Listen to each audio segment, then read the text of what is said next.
Welcome back, Time Alchemists. I know you're joining us from all over the globe. But today we're embarking on a journey beyond space and Tim, not just to explore, but to confront some of the biggest questions about Earth's history. Tell me in the comments where you're watching from so we can connect and share this adventure together. Forget the all-too-familiar dinosaurs like Tyrannosaurus Rex. Today we dive into a lesser-told story of a giant so strange and destructive, it reshaped everything around it. This wasn't just a creature, it was living proof of nature's power and brutality, and it left science with a humbling lesson. Are you ready? Take a deep breath, because we're stepping into a world where giant ground sloths ruled the land, where survival wasn't just about strength, but about unlocking mysteries that science is still trying to unravel. Fossil evidence of Megatherium americanum.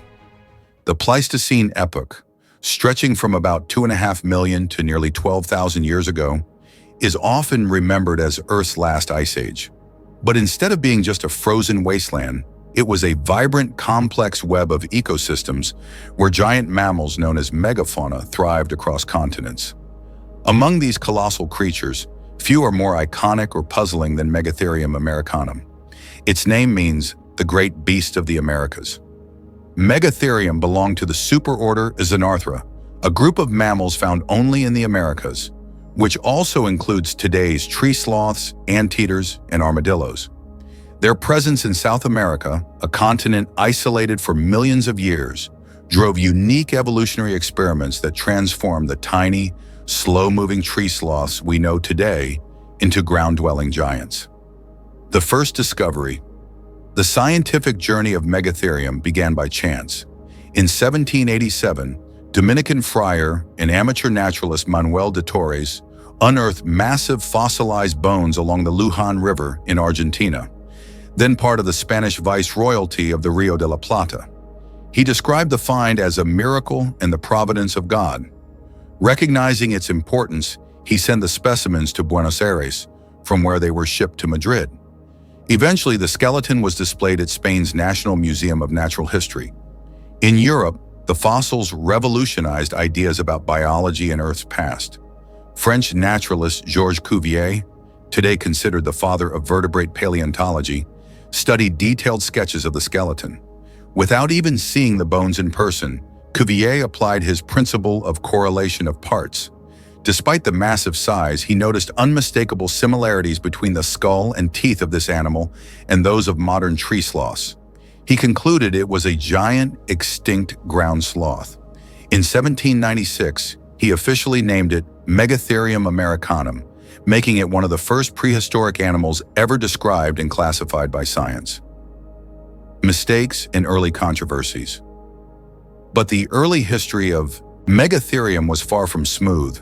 When the skeleton was mounted in Madrid, preparators faced an enormous challenge. They had never seen an animal like it.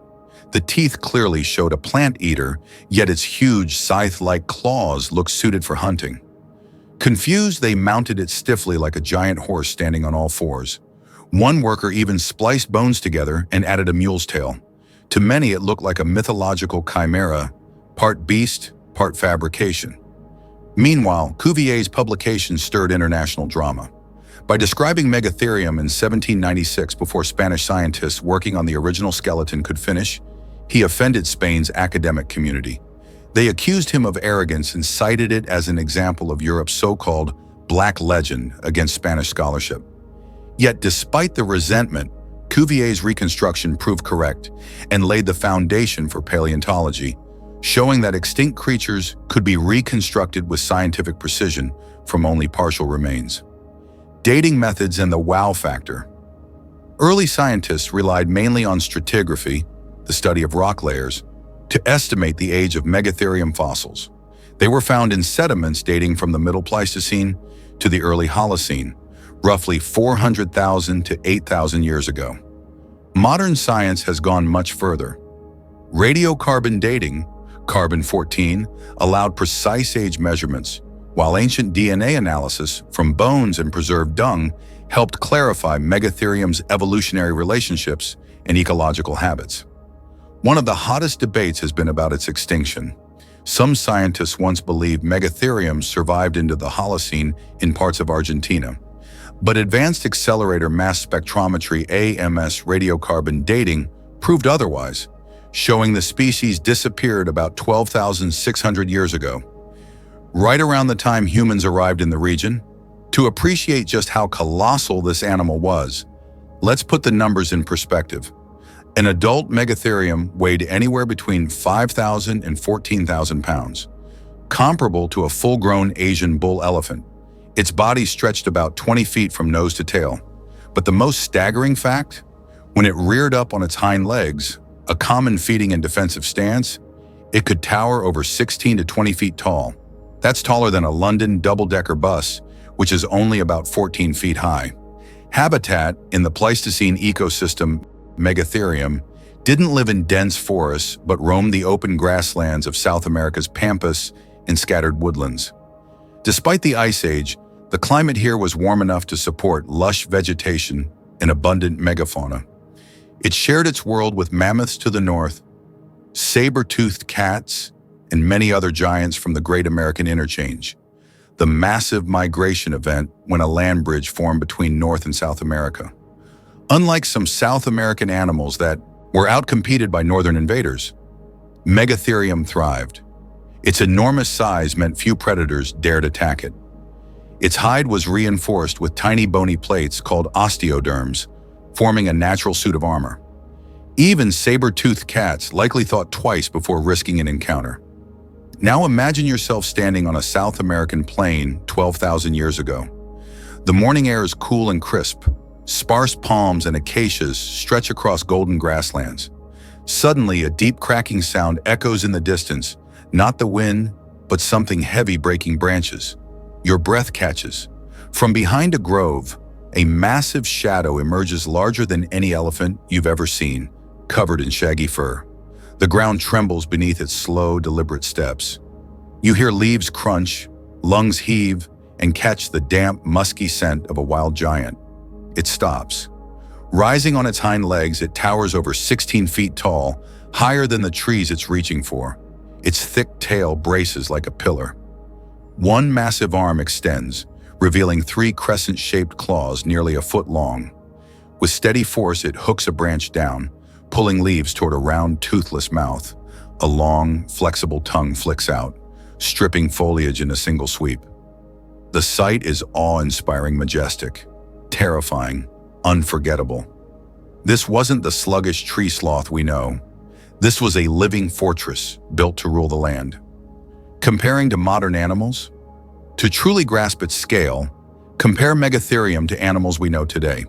At an average of 8 to 14,000 pounds, it matched the heft of Asian elephants. Its habit of rearing on 2 legs, though done for feeding or defense, resembled a grizzly bear, but Megatherium was many times bigger.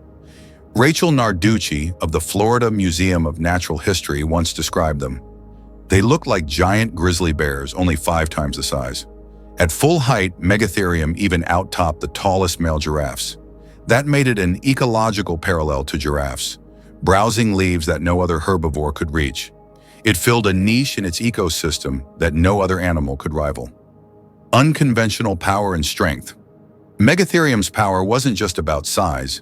Studies suggest it was a natural bulldozer, capable of digging massive underground tunnels in South America with its enormous claws. Imagine an industrial excavator tearing through the earth. That's the level of force this giant carried within its frame. To put it in perspective, the average Megatherium weighed between 5,000 and 8,000 pounds, the equivalent of carrying 2 compact cars at once. This explains why its thigh bones were short and extremely thick, not built for speed, but engineered to support tremendous weight and to balance when it stood upright on its hind legs.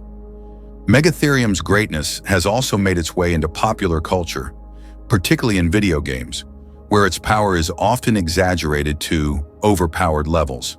In the game ARK, Survival Evolved, Megatherium is portrayed as a combat machine, gaining a furious damage boost whenever it battles insects. This shows how modern imagination has transformed a gentle herbivore, though some debate remains about possible scavenging, into a symbol of unstoppable combat strength. The mystery of extinction. an unpredictable combination. The extinction of Megatherium and most other American megafauna at the end of the Pleistocene is still one of the most debated topics in paleontology. Two leading theories have been put forward. Climate change. This theory argues that the sudden warming at the end of the Ice Age, along with major shifts in vegetation, shrank and fragmented the habitats of giant mammals, ultimately driving them to extinction. The overkill hypothesis. According to this view, the arrival of modern humans in the Americas, equipped with advanced hunting technology, such as Clovis spear points in North America and similar fishtail points in South America, triggered a population collapse in megafauna. Evidence includes Megatherium fossils with cut marks from stone tools, as well as the close overlap in timing and geography between these hunting technologies and the disappearance of giant animals. Today, many scientists embrace a more complex view. Extinction wasn't caused by one factor alone, but by a deadly combination of climate change and human pressure. People may not have hunted every species to extinction directly. Instead, studies suggest that targeting just a few keystone animals, like Megatherium, destabilized entire ecosystems. This deep imbalance made other large mammals more vulnerable to environmental shifts, sparking a cascade of collapse. South American fauna were especially fragile, having evolved without two-legged predators armed with intelligence and advanced weapons. They simply had no time to develop defenses against such a threat.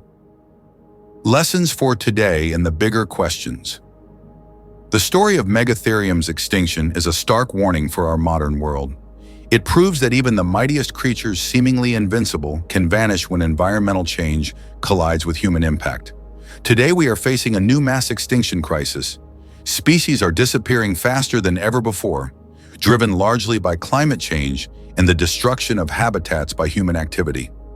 If nature could wipe out giants like Megatherium, can humanity truly believe we are immune to the harsh laws of survival? Megatherium's fate reminds us, no species has a permanent guarantee of survival. Ecosystems are delicate, and small disruptions can unleash consequences we neither predict nor intend. So as we look back at this lost giant, we must also look forward with humility. What choices will we make to ensure we don't share the same fate? And don't forget, support our science storytelling team by liking and subscribing. Leave a comment below with the next prehistoric animal you'd like us to explore.